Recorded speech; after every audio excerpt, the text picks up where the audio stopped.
여러분 안녕하세요. 금요일 미국 시장 분석 한번 해봅시다. 이제 연휴가 벌써 이틀이 가네요. 여러분들 추석 잘 보내셨습니까? 추석은 추석이고 돈 벌어야죠. 네, 명절들 잘 보내시고 또한 휴일 잘 보내시고 계시리라 믿습니다. 저도 지방 갔다 와서 고향 갔다 와서 서울에 올라와서 이것저것 뒤져보는 거죠. 주식장이들이 할 수 있는 게 뭐 있습니까? 주식 보고 미국 시장 보고 또 정리하고 여러 가지 그 유튜브 찾아보고 자료 찾아보고 그러다가 또 노는 제 생각 정리해서 여러분들과 함께 같이 공유하고 나누는 것이 훨씬 더 의미 있는 것 같아서 오늘이 토요일이지만 금요일 혹시 미국 시장을 통해서 우리가 뭔가를 얻을 수 있는 그 함의가 있는 건가 한번 보도록 하겠습니다. 역시 셧다운이라는 암초를 만났죠. 이미 다 알려진 암초였는데 이놈의 크기와 강도가 생각보다도 클 수 있다. 일단 하원에서 부결이 되면서 민주당은 민주당대로 화가 나서 부결하고 공화당은 또 공화당 또 강경파들에 서 부결이 나고 서로 어느 정도 합의안을 냈는데 부결이 되면 한 달짜리였죠. 그것도 부결이 되는 그러한 최악의 상황이 펼쳐지고 있다. 다행히 이제 주말로 가면서 좀 쿨링다운 할 수는 있지만 10월 1일까지 하지 않으면 또 셧다운에 들어가는 미국의 독특한 그런 예산 제도를 볼 때마다 화가 나죠. 쟤들은 왜 최고의 민주적인 제도와 절차와 방법을 효율성을 가지고 있는데 저렇게 22세기에 저런 아날로그적인 방법을 선택할까 참 답답하죠. 미국도 굉장히 전통, 과거 것에 얽매여 있는 레트로에 강한 그러한 발목을 묶이는 비효율적인 면도 많이 있습니다. 또 어떤 분들은 반대로 생각하죠. 저런 것들이 있어야 서로 예산도 한번 지켜보게 되고 너무 확대 예산이 나는 것도 반대하게 되고 여러 가지 장점도 또 있다 이렇게 말씀하시는데 일단 빨리빨리를 외치는 한국인들 입장에서는 미국인들이 저러한 예산 논쟁과 싸움이 참 바보처럼 얼간이처럼 보입니다. 그래서 셧다운은 이미 나온 재료이지만 GDP와 소비에 충격을 줄 것이다. 이 부분이 이제 가장 저희들에게 고통스러운 거죠. GDP가 박살이 나면 소비와 경제가 박살이 나면 주식시장이 당연히 9월 그렇게 한 달 내내 고생을 하고 10월에 뭔가 반등의 핵심 또 반등 턴어라운드를 할 거라는 그 기대감이 무너진다는 게 가장 큰 리스크다. 개인적으로 이렇게 봤습니다. 별로 유쾌하지 않는 금요일 장이었지만 또 나름대로 반도체주들은 잘 버텼습니다. 네, 반도체주들은 잘 버티면서 그나마 방어를 하는 모습은 다행이다. 월요일, 화요일 이틀간 보고 우리나라들은 미국 화요일장이 끝나면 수요일 아침에 우리 장이 열리니까 그때까지 이틀 좀 잘 견뎌주기를 기도하면서 금요일 미국 시장 한번 같이 뭐가 문제이고 어떻게 해석을 해야 되는지 같이 알아보는 시간을 갖도록 하겠습니다. 구독, 좋아요 많이 눌러주십시오. 네, 금요일날 끝난 미국 주식시장 한번 봅시다. 다우는 마이너스 0.47, 네, 나스닥은 0.14. 필라델피아 반도체 지수 30개 중에서 거의 한 서너 개를 빼고 다 오르는 그런 모습을 보였습니다. S&P 500은 마이너스 0.27. 초반에는 좋았죠. 네, PC 물가지수도 좋고 다 좋았는데 셧다운 이야기가 나오면서 무너지다가 막판에 다시 올랐다가 또 무너지는 그러한 모습, 이런 모습들이 나타났는데 하루 동안의 심리가 여러 번 바뀌는 그러한 변동성이 강한 시장이었다. 금요일 시장을 이렇게 요약이 될 것 같습니다. 금요일 시장 키포인트 한번 봅시다. 뉴욕 증시가 미국 연방정부의 일시적인 업무 중단 셧다운 가능성이 커지면서 혼조세로 마감했다. 반면 9월 근원 개인 소비 지출 코어 PC가 계속해서 둔화된다는 미국 상무부의 발표가 나면서 뉴욕 증시는 상승 출발을 했다. 먼저 우리 PCE 물가지수부터 한번 봅시다. YY로 3.5가 나왔죠. 네, 전월 3.3이었는데 시장 예상이 3.5인데 YY로 네, 우리 명목 PC 물가지수는 시장 예상을 그대로 때리는 나름대로 예상을 보였습니다. 그런데 문제는 이제 근원 PC가 생각보다 적게 오르면서 시장이 호재로 일단 작동을 했죠. 에너지와 음식료를 제외한 근원 PC 물가지수는 전월 4.2에서 이번 달 3.9까지 빠지면서 나름 선방한 그런 긍정적인 지표였다. 하지만 주식시장은 여기에 반응하지 않고 셧다운에 반응을 해버렸던 거죠. 자, 그러면 셧다운의 상황은 어떻게 됐느냐 한번 속사를 한번 드려보도록 하겠습니다. 미 하원 의장 주도 임시 예산안이 부결이 됐다. 정부 셧다운이 초입기에 들어갔다는 거죠. 미국 의회가 29일에도 예산안 타결에 실패하면서 연방정부가 업무를 중단하는 셧다운 사태를 피하기 어려워질 수 있다는 우려감이 시장에 증폭되면서 주가가 막판에 밀어버렸다는 거죠. 셧다운을 피하려면 의회가 내년도 회계년도가 시작하는 10월 1일 전에 정부 예산안을 처리해야 하는데 시한이 불과 이틀밖에 남지 않은 상황에서 이 10월 1일 전에 예산안을 처리하는 것은 불가능하다. 네. 미 하원 공화당 소속 케빈 맥카시 의장이 주도한 임시 예산안을 이날 본회의장에서 상정했지만 찬성 198, 반대 231로 부결이 됐죠. 민주당은 다 222석이 다 반대를 했던 것 같고 공화당 일부도 반대를 했다는 거죠. 민주당은 예산을 늘려달라 해서 이 예산은 아마 보합 전년도와 똑같은 보합 스탠스였는데 이것도 거부한 것은 민주당 쪽이었고 공화당 쪽의 강경파는 더 깎아라. 보합이 무슨 소리냐. 이러한 생각들이 겹치면서 198대 232로 부결이 됐습니다. 맥카시 의장은 국방과 보훈, 국토안보, 재난구호 등 일부 기능을 제외한 정부 지출을 약 30% 삭감하고 국경 통제를 강화하는 내용의 예산안을 마련하는 등 당내 강경파를 설득하기에 공을 들였지만 강경파 의원들의 동의를 얻지는 못했다. 이렇게 하면서 예산안이 파탄이 났습니다. 또한 이제 상원에서는 민주당과 공화당이 서로 협의해서 11월 17일까지 약 한 달 정도 필요한 정부 예산안을 다시 자기들이 마련해서 올렸는데 하원을 통과해야 되는 것 같아요. 굉장히 복잡한 시스템인데 맥카시 의장은 하원 의장은 이 상원의 의견 자체를 상정하지 않겠다. 이렇게 미리 엄포를 하면서 끝장을 내버린 거죠. 이렇게 되면서 10월 1일 전에 뭔가가 나타날 수 있는 가능성은 거의 제로이다. 또 새로운 불확실성 속으로 글로벌 주식시장이 들어간다고 봐야 될 것 같습니다. 자, 우리가 PC 물가지수가 코어 PC가 좀 빠졌는데 뭐가 빠졌는지 한번 봅시다. 일반 서비스업이 전월은 0.45%였는데 이번 달은 0.2%로 좀 빠졌습니다. 그렇죠? 그 다음에 쭉은 운송이 전월 1.03에서 이번 달 0.34로 빠졌고 레크레이션이 전월 0.79에서 0.2. 그 다음에 금융 서비스 및 보험에서 전월 1.64에서 이번 달 0.35로 많이 빠졌네요. 그래서 이러한 것들이 빠지면서 코어 CPI를 좀 끌고 내려왔다. 이렇게 봐야 될 것 같습니다. 네, 나름대로 의미가 있었던 것 같아요. 운송, 레크레이션, 네. 식품 서비스 및 숙박부터 0.13에서 마이너스 0.17까지 빠지고 금융 서비스 및 보험도 좀 가격이 빠지는 모습. 이러한 것들이 좀 안정적인 찾는데 노력하는데 핵심 요인들이었다. 서브 포인트 중에 이렇게 세부 상황을 볼 수 있을 것 같습니다. 이제 금요일날 시장에서 장 초반에 상승했던 이유 중에 하나가 또 달러 지수도 약세로 살짝 돌았었어요. 105.86 이렇게 살짝 빠지는 모습, 강세에서 약세로 돌아서는 106을 찍고 내려오는 모습이 나타나면서 시장의 초반에 긍정적인 요인으로 작동했는데 셧다운에 밀리면서 다시 장이 밀렸다고 봐야 될 것 같아요. 미 국채금리도 한번 봅시다. 2년짜리는 5.052, 10년짜리는 4.579, 0.8bp니까 거의 움직여야지 않았지. 0.06bp 빠지고, 그래서 국채금리는 이제 박스권에서 어느 정도 갇히는 모습, 나름대로 안정적인 모습을 보여주고 있다. 이렇게 봐야 될 것 같습니다. 미 2년짜리 국채가 6개월 동안 살짝 이렇게 조정을 받는 그러한 모습이 나타나고 있습니다. 10년짜리도 살짝 조정을 받는 모습.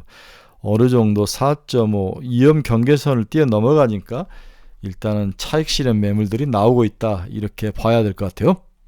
금요일은 장 초반에 WTI도 빠지고 금리도 빠지고 그래서 WTI도 다시 90.77달러로 1.02% 하락하면서 나름대로 안정적인 모습을 보이면서 장이 시작이 됐는데 이걸 지키지 못하고 막판에 셧다운으로 무너지는 안타까운 모습이 나타났다는 거죠. 주요 종목들 주가를 보면 테슬라는 1.56% 상승, 250달러 회복을 했습니다. 애플은 0.3% 상승, 엔비디아는 0.95% 상승, 일라이닐리는 1.34% 하락, 노보 노르디스크도 0.63% 하락, TSMC는 0.57% 상승, 마이크론 테크놀로지가 다시 4.34%로 회복을 했네요. 마이크론 테크놀로지가 실적이 좋았지만 가이던스가 안 좋았다는 거죠. 가이던스가 안 좋으면서 무너졌는데 왜 어제 오늘 새벽에 끝난 금요일날 장에서 상승을 했느냐, 그 이유를 좀 간단하게 알아봅시다.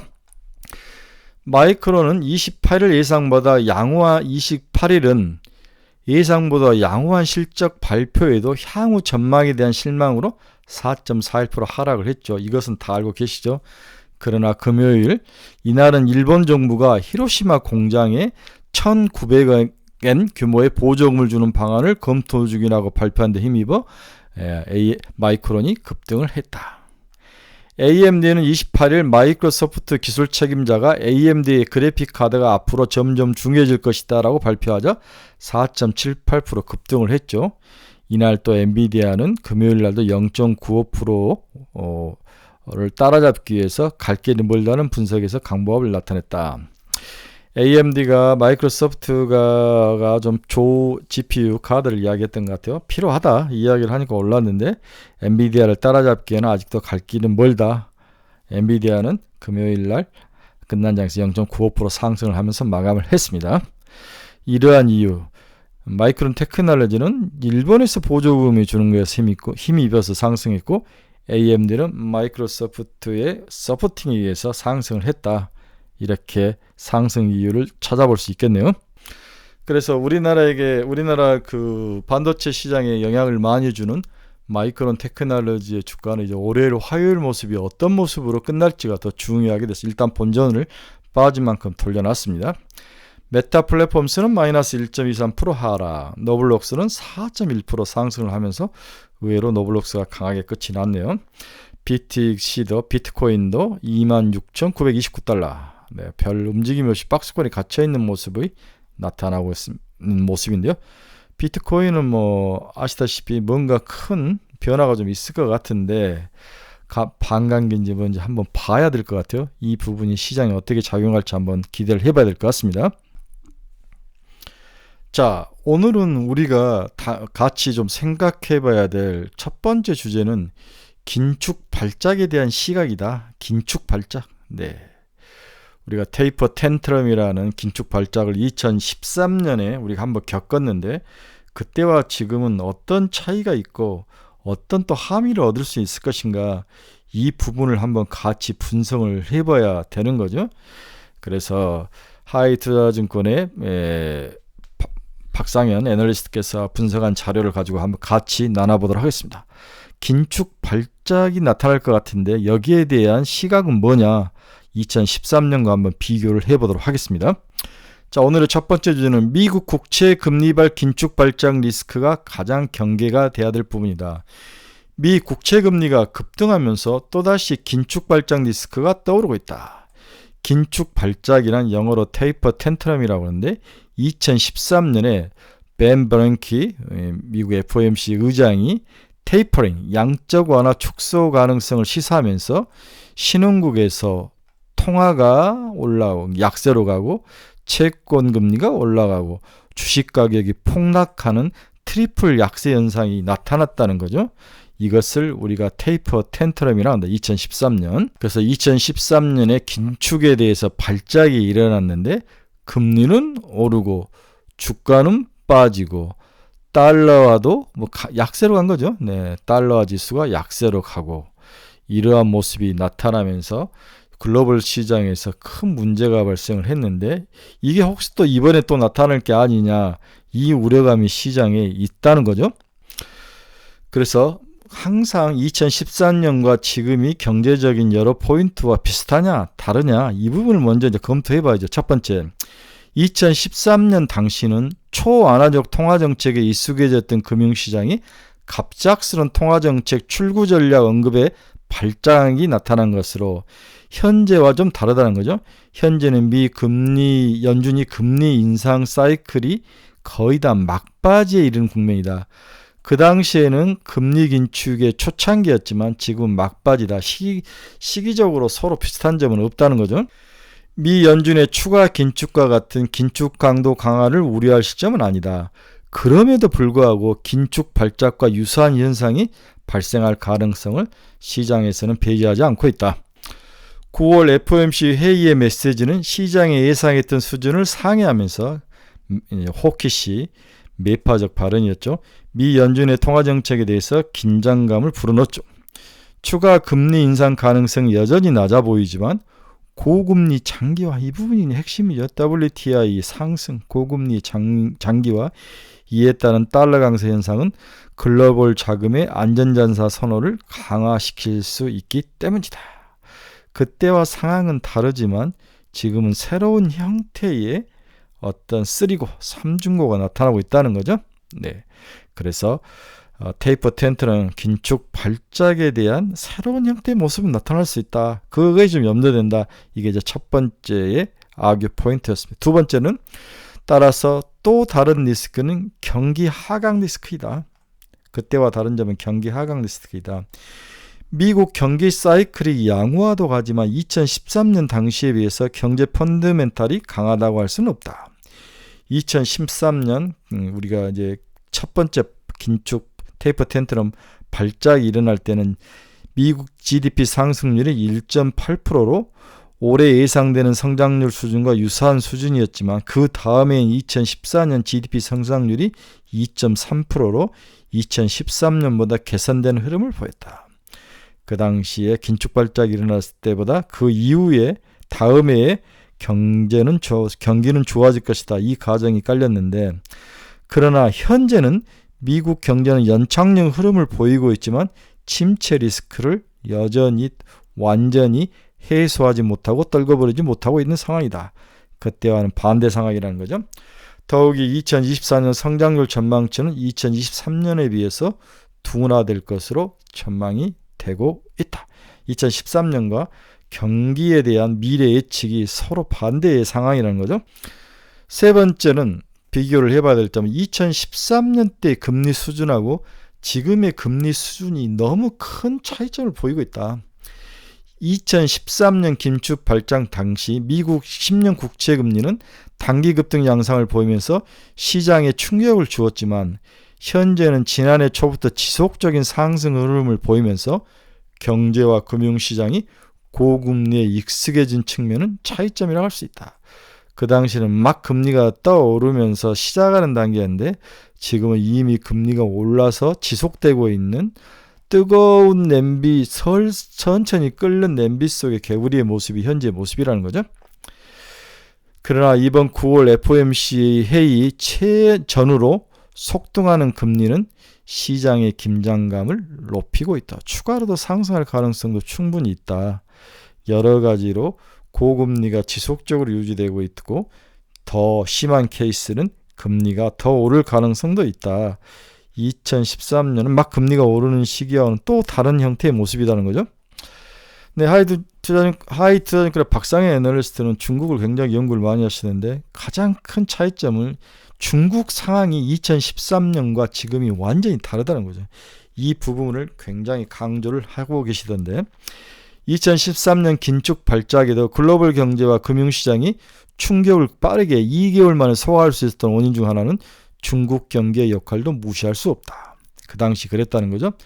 경제 성장률이 둔화되는 흐름 속에서도 중국 경제와 금융시장은 긴축 발작 리스크를 바로 극복하는 빠른 회복의 모습을 보였다. 특히 2013년 당시 위안화 흐름을 보면 긴축 리스크에 따른 달러화 강세에도 불구하고 위안화가 강세를 유지했다는 거죠. 그러나가 중요하죠. 최근 위안화는 중국 정부의 시장 개입에도 불구하고 약세 기조가 꺾이지 않고 있다. 이게 이제 가장 큰 차이점이라는 거죠.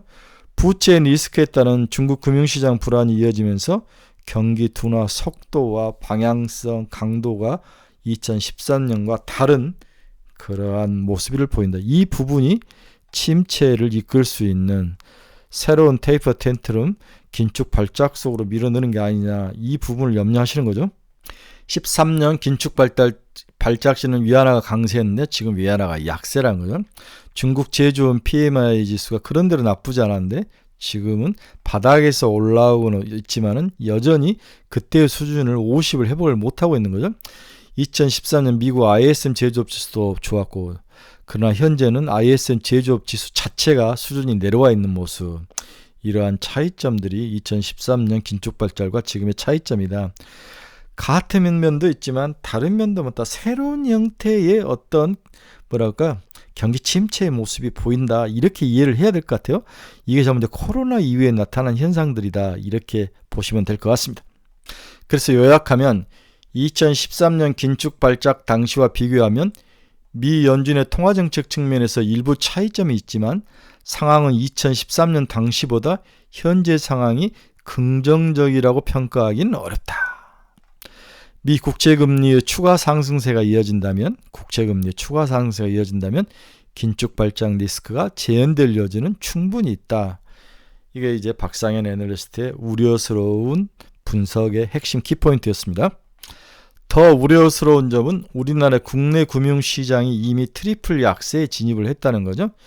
국내 국채금리가 미국 국채와 연동하면서 상승하는 가운데 달러원 환율도 약세로 돌아선 모습이 나타나죠. 금리 오르고 달러 약세고 주가 빠지고 주가 채권 가격 및 원화 가치가 동반 하락하는 트리플 약세 현상이 이미 가시화되고 있다. 더욱이 시장이 지적한 바와 같이 국내 경기는 수출 개선 지연과 부채 리스크로 경기 모멘텀이 약화되는 양상을 보이고 있음은 당분간 트리플 약세 리스크를 경계해야 되는 또 다른 이유이다. 특히 중국과의 관계가 틀어지면서 또한 중국이 경계 침체를 벗어나지 못하면서 우리에게는 충격을 더 가하고 있는 것 같아요. 자, 9월 FOMC 회의발 긴축 발작 리스크가 현실화 혹은 확산될지는 아직 불확실하지만 미국 국채금리의 추가 상승 시에는 긴축 발작 리스크가 과시화될 가능성이 높아 보인다. 추가 금리 상승이라는 가정을 깔았죠. 미국의 국채금리의 안정 여부를 좀 더 주시해야 될 것으로 판단이 되고 있습니다. 금리가 중요한 팩터라는 거죠. 네, 결론 한번 봅시다. 제약적 통화정책 지속이 되는 가운데 경기 둔화 확대 경계 속에서 선진국 경기 둔화 속도에 가속도가 붙고 있는 게 문제다. 긴축 및 시장금리 상승 부담이 누적되는 가운데 서비스 수요를 지탱한 여행에 대한 이연 수요 유입이 이제 거의 마무리됐다. 상대적으로 양호한 경기 흐름을 보인 미국을 중심으로 자동차 파업 장기화 및 10월로 시작될 학자금 대출 유예 종료, 정부 셧다운 등 마찰적 수요 부진 요인도 시장에서는 우려의 크기가 커지고 있다. 선진국 경기 둔화 우려 속에도 시장금리 속등세는 진정될 것으로 일단 판단이 되고 있다. 그럼에도 금융환경 개선은 일단은 제한적이다. 그렇다면 9월에 우리가 한 달 얻어맞았는데 10월도 그렇게 쉬운 기술적 반등, V자 반등, 그 중에서 기술자 반등은 이슬을 할 수 있는데 V자 반등이 없는 거죠. 박스권이 살짝 내려온 상황에서 박스권 중간과 상단을 왔다 갔다 하는 그 정도의 반등의 모습. 이 정도 외에는 우리가 기대할 게 별로 많지 않다는 거죠. 그러나 저는 이제 마지막으로 오스탄 굴스비, 시카고 은행 연은 총재가 한 말을 한번 여러분들에게 굉장히 제가 동의하고 싶은 말인데 여러분들과 함께 마지막으로 나눠보고 싶네요. 인플레이션을 낮추기 위해서 실업률이 증가해야 한다고 가정하는 과거 표준적인 경제 모델을 따를 경우 정책적 실수가 발생할 수 있다고 경고를 했다. 코로나 이전에 경기를 꺾기 위해서 표준적인 경제 모델인 실업률이 높아야 된다. 그래야 이게 경기가 꺾인다. 이거에 방점을 찍고 정부 정책이라든지 FOMC 회의가 방점을 찍는다면 이건 실수를 할 가능성이 높아 보인다는 거죠. 우리는 이러한 전통적인 견해를 정책에 연결시키는 것에서 특히 신중해야 한다. 이 사람 굉장히 똑똑한 사람이에요. 팬데믹에 따른 왜곡에 따라 경제가 평소와 다른 모습을 보이고 있을 때 이러한 과거 전통적인 모델을 따르는 것은 근시안적인 정책 실수가 연장될 가능성이 높아 보이고 심각한 위험을 초래할 가능성도 높아 보인다. 따라서 새롭게 봐야 되지 과거의 모습으로 이 금리를 올리는 방향 이런 방법으로 이게 정말 과거의 모습과 똑같은 전략을 써서 이걸 잡을 수 있을 것인가 이 부분에 대해서 고민을 해야 된다는 거죠. 굉장히 시카고 연은 총재의 학자이면서도 정부 관료를 했기 때문에 나름대로 천재적인 모습이 있는 것 같습니다. 저는 이 부분에 굉장히 동의합니다. 우리가 쉬는 지난 이틀 동안 미국 주식시장은 나름대로 특히 우리가 많이 좋아하던 반도체라든지 이러한 쪽은 나스닥 쪽은 그렇게 많이 빠지진 않았다는 거죠. 나름대로 크게 오르지도 않았지만 나름대로 마이크론 테크놀로지도 바닥에서 치고 올라오고 AMD도 치고 올라오는 모습은 있었다. 그렇게 해서 꼭 부정적으로 볼 건 아니다. 이제 셧다운이 정확히 들어갈 것 같아요. 우리가 열리면 이제 10월 1일이 내일이니까 셧다운에 들어가는데 과연 그 이후에 주식시장이 월요일, 화요일 어떤 모습으로 시장에 반응을 할지를 한번 봐야 될 것 같아요. 그래서 지금 섣불리 장을 예단할 수는 없지만 월요일 좀 빠지고 화요일 다시 반등하면 수요일날 우리 장이 열리면 그렇게 시장에 큰 충격 없이 좁은 박스권에서 개별 종목 중심으로 시장이 펼쳐질 가능성.